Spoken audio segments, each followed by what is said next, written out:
Commander Jun Park stood at the observation window of Orbital Station Harmony, watching as the Cytherian ship approached. The alien vessel shimmered like a giant pearl against the blackness of space, its surface rippling with colors that shouldn't exist together. "They're requesting permission to dock," Lieutenant Minna said from her monitoring station. June nodded, trying to control his racing heart. After years of remote communications, this would be humanity's first face-to-face meeting with the amphibious Cytherians. As the station's diplomatic officer, the responsibility fell squarely on his shoulders. "Grant permission.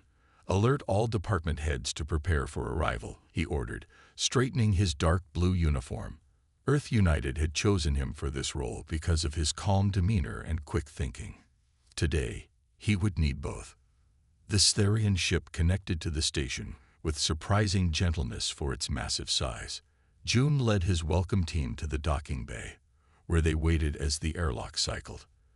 The doors finally slid open with a hiss of equalizing pressure. Princess Neri of the Cytherian Empire emerged first. She stood nearly 7 feet tall, her blue-green skin glistening with a thin layer of protective film. Despite her alien features, her posture conveyed unmistakable royalty. Behind her came 6 advisors, their scaled skin patterns marking their different ranks and specialties. "Welcome to Orbital Station Harmony," Jones said, performing the formal bow that Earth's diplomatic courts had spent months practicing. "I am Commander Jun Park, Earth's representative." Princess Neri's large, multifaceted eyes studied him intensely. She performed a complex gesture with her webbed hands that her translator interpreted as a greeting of equal respect.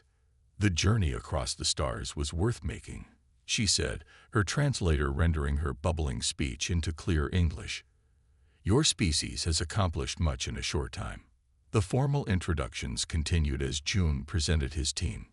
Everything proceeded according to plan until they reached the conference room. As the delegation settled around the table, Princess Neri's eyes never left June. "Before we discuss trade agreements," she announced suddenly, "I must address a matter of greater importance." The room went quiet. This wasn't in the carefully planned schedule. Princess Neri pointed directly at June. "Our science has developed methods to identify genetic compatibility across species. My royal analyzers confirm this human is compatible with Cytherian royal biology. I formally select Commander Jun Park as my mate." June froze, certain he had misunderstood. The Cytherian advisors seemed equally shocked, their breathing gills fluttering rapidly. "Your Highness," June began carefully, "I'm honored by your interest. However, our species have only just met. Perhaps we should focus on our diplomatic mission first." The chief Cytherian advisor, a male named Hyun with elaborate red markings, stepped forward. "Commander Park, perhaps you misunderstand. The princess's selection is not merely a personal choice, but a political one. In our culture, such a union would create an unbreakable alliance between our peoples." Another advisor, her skin a deeper blue, added, "Refusal would constitute a grave insult to the royal house, and by extension, our entire species." Sweat beaded on June's forehead. His training had covered countless diplomatic scenarios, but not this. "Could I request time to consider this honor?" he asked, choosing his words carefully. Princess Neri tilted her head, a gesture that her translator didn't interpret. "You may have until tomorrow's rising of your Earth, but understand that my choice is final. Our genetic compatibility is rare and valuable." After the meeting adjourned, Jun retreated to his office and immediately called Earth's diplomatic headquarters. "They're saying I can't refuse without causing an interstellar incident," he explained to General Lee, his superior officer. "But agreeing would mean securing humanity's most important alien alliance." General Lee interrupted.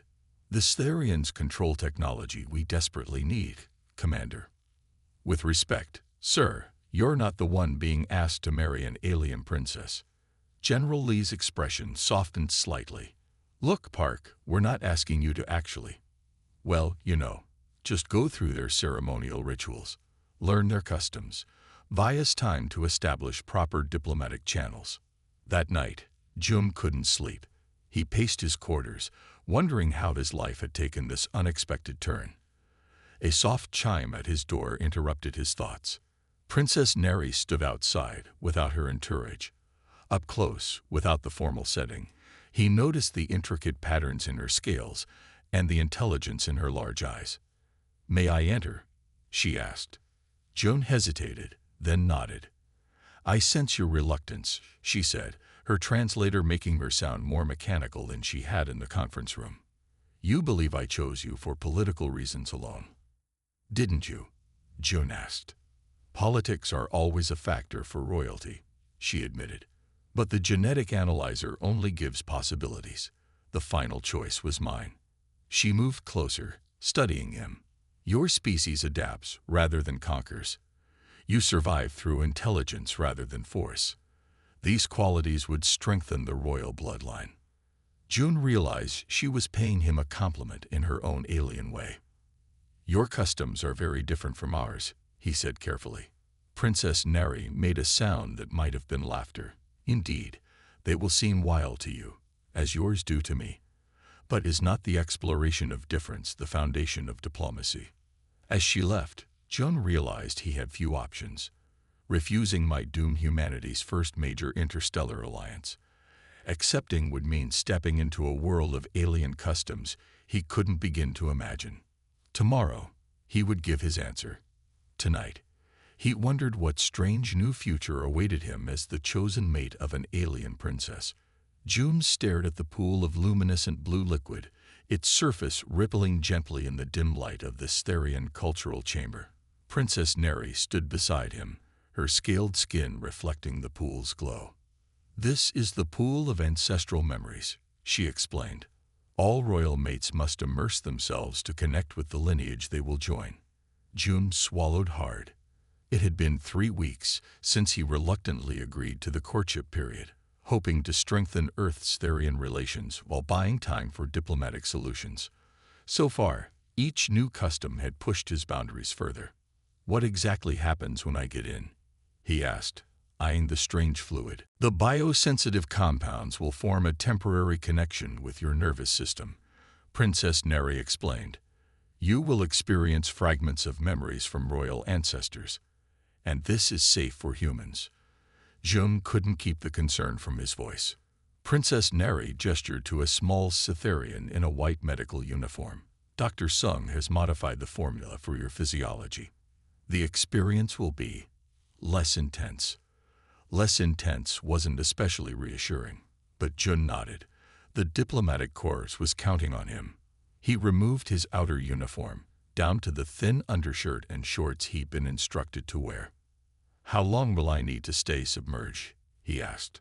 "Approximately 15 of your Earth minutes," Princess Neri replied. "I will join you to guide the experience." Jum carefully descended the steps into the pool. The liquid felt thick and tingled against his skin, but wasn't unpleasant. Princess Neri glided in beside him, her movements graceful and natural, in the strange fluid. "Now we must fully submerge," she said. "Try to relax your mind." June took a deep breath and slid beneath the surface. The liquid didn't feel wet like water, more like being wrapped in a warm, vibrating blanket.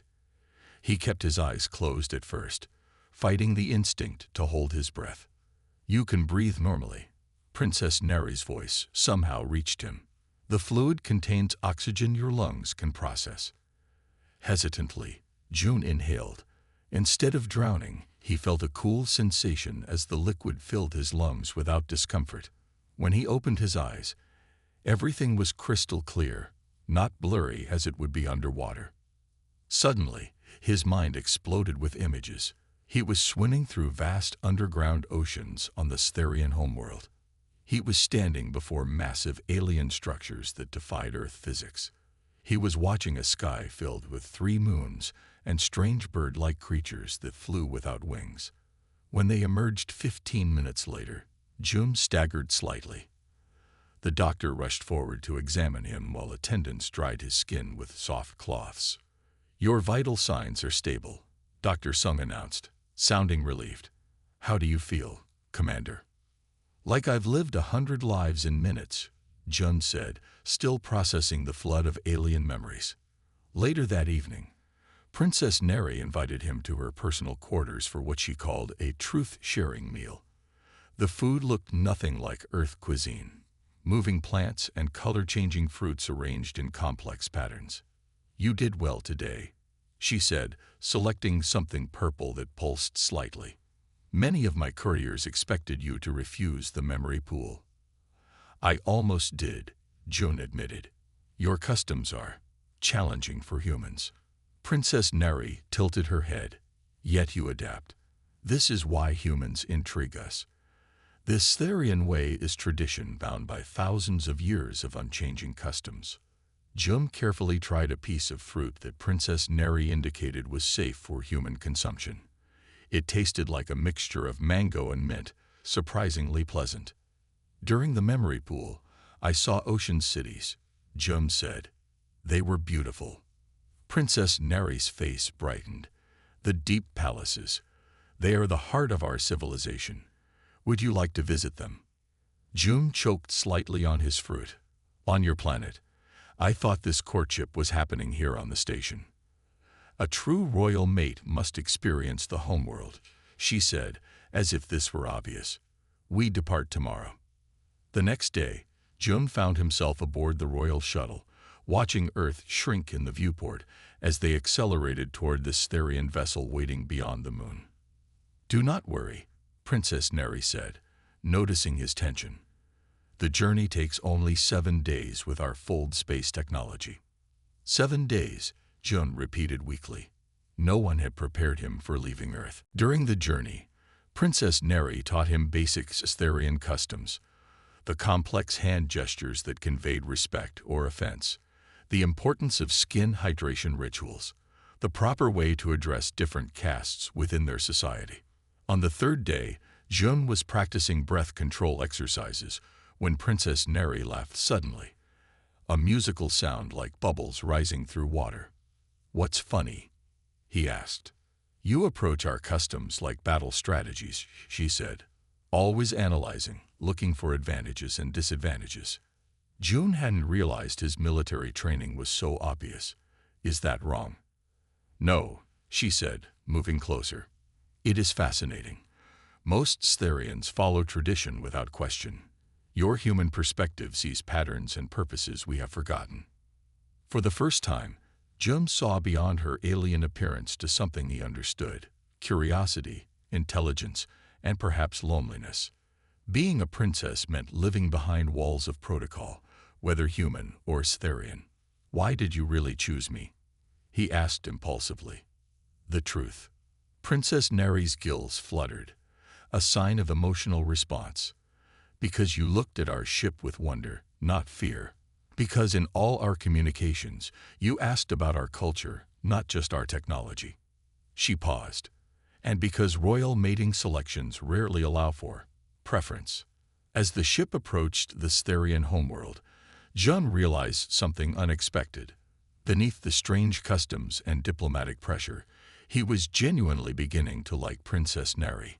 And where that might lead was the wildest custom of all. The acid swamps of Sithar stretched before Jun like a nightmare landscape. Bubbling pools of yellow-green liquid released clouds of vapor that shimmered in the light of the twin suns. Strange plants with transparent stems twisted toward the sky. In the distance, formations of crystal rock caught the light and scattered it in painful brightness.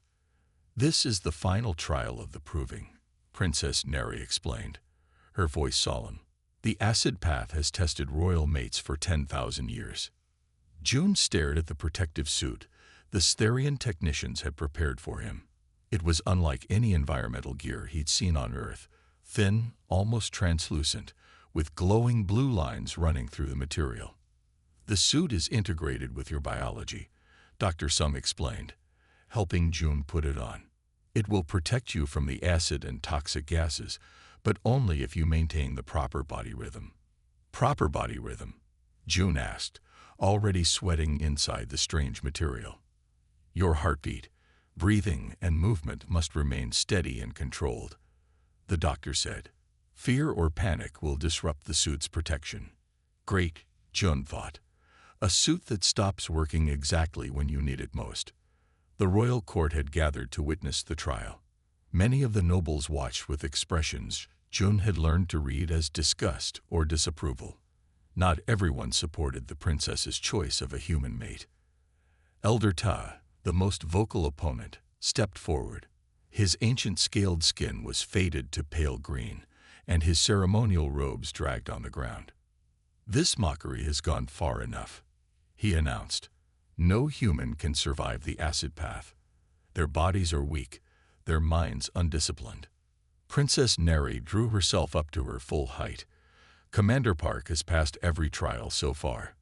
The law grants him the right to attempt the final challenge." Elder Tay's gills fluttered with obvious anger. "If he fails, Princess, you must select a proper Itstherian mate. If he succeeds," Princess Neri countered, "you will accept him without further challenge." The elder nodded stiffly and moved back to his position among the other nobles. Jun looked at the dangerous landscape ahead. "How long is the path?" 3 miles, Princess Neri said. "Most completed in 2 hours. You have 3, in consideration of your human limitations." Jun nodded, setting his face in determination. "I'll see you at the finish line." The starting horn sounded, a deep, vibrating tone that Jun felt in his bones. He stepped onto the path, immediately feeling the heat through his protective boots. The suit adjusted, cooling his feet while maintaining its protective barrier. The first mile went well. Jun carefully followed the marked path, avoiding the deepest acid pools and using a special walking stick to test the ground ahead. His military training helped him maintain steady breathing and heart rate despite the alien environment. Halfway through the second mile, he noticed something wrong. The suit's cooling system was faltering, allowing the heat to build up around his chest and arms. Jun checked the connections, but found nothing obviously broken. Then he saw it, a tiny puncture near his shoulder, almost invisible against the translucent material. The suit had been sabotaged. Toxic vapor seeped through the breach, making Jun's head swim. He fought to keep his breathing steady, knowing panic would only make the suit fail faster. His options were limited. Turning back meant automatic failure. Continuing meant increasing exposure to the poisonous atmosphere. Drawing on his survival training, Jun removed the emergency repair patch from his belt. It was designed for small tears, not deliberate sabotage, but it might buy him time. He applied the patch while walking, refusing to stop even as his vision blurred. The repair held, but the damage was done. The toxic gas had entered his system, making each step harder than the last. Jun focused on putting one foot in front of the other, ignoring the pain building in his lungs and the strange colors creeping into the edges of his vision. From a viewing platform, Princess Neri watched his progress with increasing concern. "Something is wrong," she said to her personal guard. "His movements have changed." Elder Ta smiled slightly. Perhaps the human simply lacks endurance. The princess's eyes narrowed as she studied Jun through her viewing scope. "No, his suit is compromised." She turned to her guard. Who had access to his equipment before the trial? Before she received an answer, Jun stumbled. The repair patch was failing, and more toxic gas was entering his suit. He fell to one knee, gasping for breath. Princess Neri made a decision that shocked the entire court. She broke from the viewing platform and ran toward the path, ignoring the shouts of her advisors and the formal protocol that forbade interference. Jun saw her approaching through his increasingly foggy vision. He forced himself to his feet, determined to finish under his own power. The finish line was visible now, perhaps a quarter mile ahead. "Your suit was sabotage," Princess Neri said when she reached him, careful not to actually touch him or help him walk, which would disqualify him. "Who checked your equipment this morning?" "An aide, to Elder Tai," Jun managed between labored breaths. Princess Neri's gills darkened with anger. "Keep moving. I cannot help you physically, but I can walk beside you. Focus on my voice." Step by painful step, They moved forward together. June's lungs burned, and his legs threatened to give out with each movement. Princess Neri spoke continuously, her words becoming his rhythm, her presence a reason to continue when his body screamed to stop. When they finally crossed the finish line, June collapsed. Medical staff rushed forward as Princess Neri turned to face the stunned royal court. Commander Park has completed the acid path despite deliberate sabotage, she announced, her voice carrying across the gathered nobles. He has displayed courage and determination worthy of the royal house. As the medical team worked to clear the toxins from his system, Joan heard Elder Tay's angry denials and the rising voices of the court. But clearer than all of them was Princess Neri, defending not just a political alliance but him personally. Later, recovering in the medical chamber, Joan opened his eyes to find Princess Neri sitting beside him. "You knew the suit was sabotage before I started," he said, his voice hoarse. She nodded slowly. "I suspected, but had no proof. If I had delayed the trial, my opponents would have claimed I was protecting you from failure. So you let me walk into a death trap." Princess Neri's large eyes met his. "I believed you would overcome it. And now, no one can question your right to stand beside me." June wasn't sure if he should be flattered or terrified by her confidence. But as he looked at her, he realized something important. She had risked her reputation and royal standing to support him. Among Astharians, that might be the closest thing to a declaration of genuine attachment. "What happens now?" he asked. "Now," she said with unexpected warmth, "we prepare for the royal union. Unless, after nearly dying, you wish to reconsider." Despite everything, June found himself smiling. "I didn't come this far to quit now." The royal quarters assigned to June were larger than his entire living section back on Earth's orbital station. Crystal walls rose to a domed ceiling where light creatures swam in patterns, providing a soft, shifting glow. Despite the luxury, Jun couldn't relax. Something about the sabotage during his trial didn't make sense. He pulled out the small data pad Princess Neri had given him to learn Stharian customs. Over the past weeks, he had secretly modified it to access more of the royal network than was intended. It wasn't exactly diplomatic protocol, but after someone tried to kill them, caution seemed reasonable. A soft knock interrupted his thoughts. He quickly hid the datapad under a cushion before opening the door. Princess Neri stood outside without her usual entourage. Since the acid path trial, she had been different, less formal, more direct in her speech. June wasn't sure if this was a cultural shift now that he had passed the trials, or a personal change. "May I enter?" she asked, glancing down the hallway. "I must speak with you privately." June stepped aside, noting the tension in her movements as she swept into the room. Her scales had a dull sheen that he had learned indicated stress or worry. "Something's wrong," he said, not a question. Princess Neri nodded, moving to the center of the room where surveillance was least likely. "The sabotage of your suit was not an isolated incident. I believe there is a larger plot against our union." Elder Tai made his opposition clear from the beginning, Jun noted. "It goes beyond Tai," Princess Neri said quietly. "I have discovered communications between members of the court and the isolationist coalition, the political faction that opposes contact with other species." Jun had learned about Stharian politics during his cultural training. "Yes, they see our union as a threat to Stharian purity." She hesitated, then added, "I also believe they are using my selection of you as cover for a more dangerous plan." June retrieved his hidden datapad. "I've been doing some investigating myself. Look at these resource allocations to the Military Science Division." Princess Neri studied the screen, her eyes widening. "These numbers are far higher than reported to the Royal Council. What are they building?" "I don't know yet," Joan admitted, "but I found something else. The original genetic compatibility report that you used to select me, it was altered." The princess froze. "What do you mean?" "Someone changed the results," Joan explained. "I found the original file. There were 3 other humans on the station with higher compatibility ratings than me.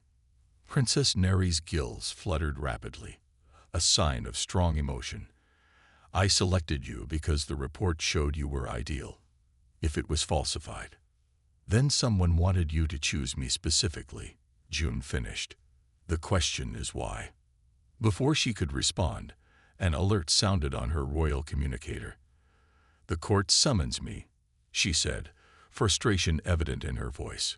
We must continue this later. After she left, June examined the strange symbols on his datapad. His translation skills were still imperfect, but one file caught his attention: a security schedule for something called Project Tideringer. He spent hours working through the complex Astharian code, finally breaking through to a set of heavily encrypted files. What he found made his blood run cold.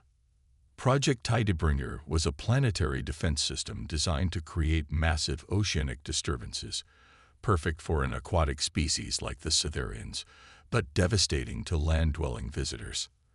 The project documents specifically mention neutralizing potential Earth aggression. June was still processing this information when his door burst open. Princess Neri rushed in, her personal guard Han close behind her. We must leave immediately, she said, her usual composure replaced by urgent movement. The isolationists are making their move tonight. I found Project Tideringer, June said, showing her the datapad. They're building weapons to use against Earth. Princess Neri's expression darkened. It's worse than that. They plan to activate a prototype during the royal announcement ceremony tomorrow. With all Earth diplomats present, it would be a devastating first strike. Guard hands secured the door. Princess, the royal transport is ready, but we must hurry. Captain Min has mobilized his security forces against you. Min is involved. Princess Neri seemed genuinely shocked. He's been my protector since childhood. Power and fear make strange allies, Han said grimly. We should take the service corridors to avoid his patrols. They moved quickly through the palace's hidden passages, paths that June would never have found on his own. The blue-tinted emergency lighting cast eerie shadows as they descended deeper into the complex. Why did they want you to choose me specifically?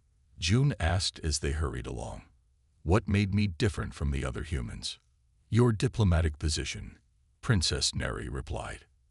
As Earth's representative, your death during a failed mating ritual would create the perfect pretext for restricting all future contact with humans. June felt a chill. They were setting me up to fail the trials all along. Yes, but you surprised them by surviving, Han said with what June interpreted as respect. They reached a security door that Han quickly unlocked.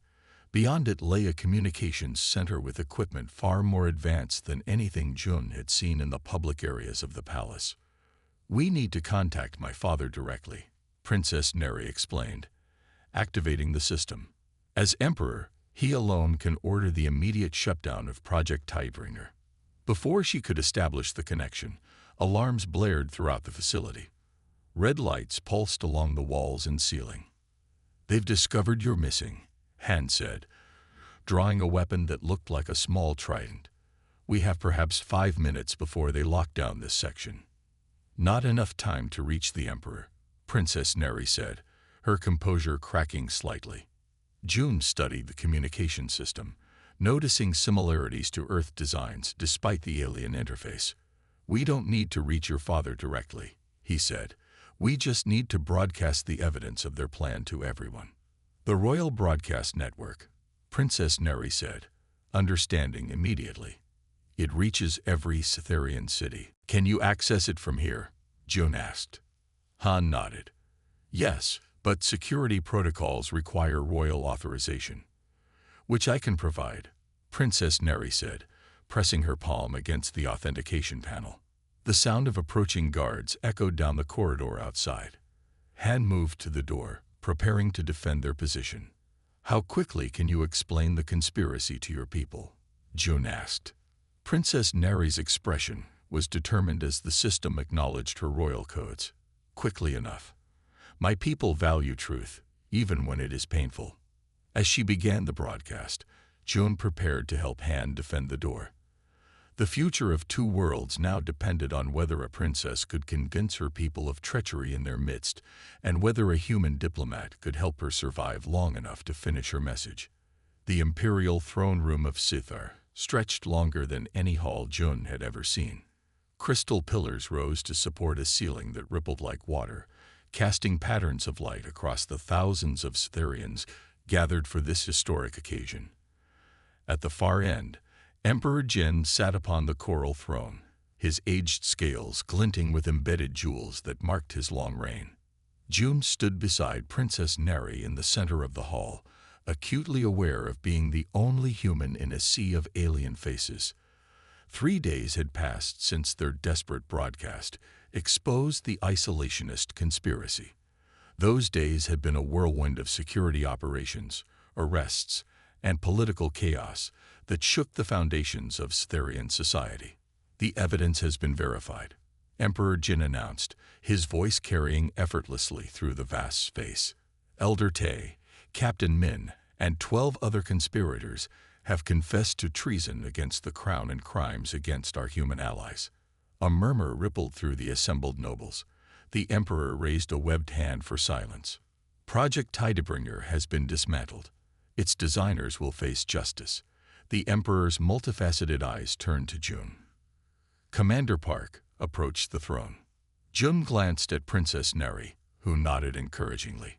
He walked forward alone, conscious of thousands of eyes following his movement. The distance to the throne seemed to stretch endlessly. When he finally stood before Emperor Jin, Jun bowed deeply, just as he had practiced. "You have demonstrated qualities we did not expect from humans," the Emperor said. "Courage when facing our trials, cleverness when uncovering deception, loyalty to my daughter when easier paths were available to you." "Thank you, Your Majesty," Jun replied, keeping his voice steady despite his racing heart. "Yet I wonder," the Emperor continued, leaning forward slightly, "would you have accepted my daughter's selection if you had known the danger it would bring?" It was a test, Jun realized, not of diplomatic skill, but of honesty. "I accepted for diplomatic reasons," Jun admitted, "to strengthen the alliance between our worlds. But now," he paused, searching for the right words, "now I would accept for different reasons." The Emperor's gills fluttered in what Jun had learned was a sign of interest. "Explain." "I've seen the beauty of your world and the honor of your people," Jun said. "I've witnessed Princess Neri's wisdom and courage. These are worth protecting, worth fighting for, not just as a diplomat, but as a person." Emperor Jin studied him silently for a long moment. Then, unexpectedly, he made a sound that Jun recognized as Stharian laughter. "Well-spoken, human." The Emperor rose from his throne, a rare gesture that caused gasps throughout the hall. "Princess Neri, join us." The princess glided forward to stand beside Jun. Her scales had the vibrant sheen that indicated positive emotion. "My daughter selected you based on falsified information," the Emperor said. "Yet in doing so, she unknowingly chose better than any report could have predicted. The traditional mate bond seems inadequate for such circumstances." Princess Neri looked up at her father with surprise. "What do you suggest, father?" "A new form of alliance," Emperor Jin declared. "Not the traditional royal mating that would require Commander Park to abandon his human identity, nor a mere political treaty that could be broken by future rulers." The Emperor gestured, and attendants brought forward an ancient chest carved from what appeared to be fossilized coral. From within, he removed 2 identical artifacts, small, spiral-shaped objects that glowed with inner light. "The shells of union," Princess Neri whispered, her voice filled with awe. "They haven't been used in 10,000 years. These shells connect those who carry them, regardless of distance," the Emperor explained to Jun. "In ancient times, they bound our people together across the great oceans. Today, they will bind our worlds across the greater ocean of space." He held the shells out, one to Jun and one to his daughter. "This union honors both your cultures, requiring neither to submit to the other. It creates a bond that is both personal and symbolic, a living bridge between Earth and Sci-Fi. June accepted the shell with reverence. It felt warm in his hand, pulsing gently like a tiny heart. The shells of union require acceptance from both parties, the Emperor continued. This is not a diplomatic order, Commander Park. It is a question only you can answer. June looked at Princess Neri. During their time together, he had moved from reluctant diplomatic pawn to genuine admiration for her intelligence and strength. What he felt now wasn't love as humans typically defined it, but something new, a connection that transcended the vast differences between their species. I accept this honor, Jun said, his voice clear and certain. Princess Neri's large eyes met his. As do I, she said simply. The shells glowed brighter at their words, the spirals within shifting into new patterns. June felt a strange warmth spread up his arm and throughout his body. It is done, Emperor Jin announced. Let this mark the beginning of true understanding between our peoples. Later, on the observation deck of the royal palace, June and Princess Neri stood side by side, watching the setting of Star's twin suns. The shell hung at June's neck on a chain of woven metal, occasionally pulsing with light that matched the one worn by the princess. What happens now? June asked, still trying to process everything that had occurred. You will return to Earth as our official ambassador, Princess Neri explained.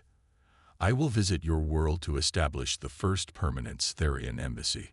We will build bridges between our species, one connection at a time. And us? June asked, gesturing to the shells they both wore. Princess Neri made the musical sound of Stherian laughter. We learn each other, day by day. The shells connect us even across the stars. When you feel joy, I will know. When I face danger, you will sense it. That seems more intimate than marriage, June observed. Perhaps, she agreed, but also more honest. We remain who we are, while growing towards something new together.